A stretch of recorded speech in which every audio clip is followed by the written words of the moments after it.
প্রথমে বলছে books are the homes of queen and fairies, what does the sentence মিন?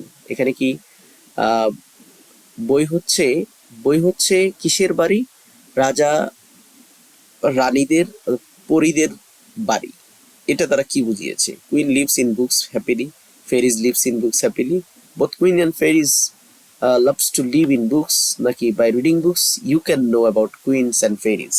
তো আমরা নিচে বুঝতে পেরেছি যে বই পড়ে আমরা রানী সম্পর্কে জানতে পারি, ফরিদের সম্পর্কে জানতে পারি, বিভিন্ন ধরনের অ্যাডভেঞ্চারাস স্টোরি আমরা জানি। সো কারেক্ট অ্যান্সার হবে 4 নাম্বারটা। What does the poet compare books with? কবি বইকে কিসের সাথে তুলনা করেছে? নোমসের সাথে, কোয়েন্ট পার্সনের সাথে, সিটি স্ট্রিটের সাথে, না নিউ ফ্রেন্ডসের সাথে? অবশ্যই সিটি স্ট্রিটস। এখানে যেটা সঠিক অ্যান্সার হবে সেটার অ্যান্সার থাকবে একটা, যেটা রং থাকবে সেটার অ্যান্সার কিন্তু সমার্থক বা মিল থাকবে। What does the poem say about what can you do by reading books?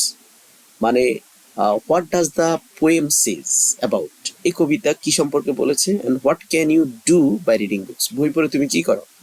No the brave person in the history, go to the wonderland, make a call and meet all lovely people.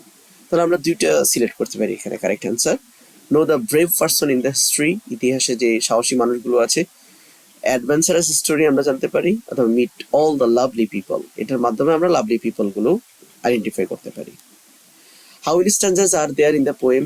Books কবিতাতে 3টে stanza আছে, এটা আমরা already জেনেছি। So correct answer হবে 3। What is the rhyming words for Holmes?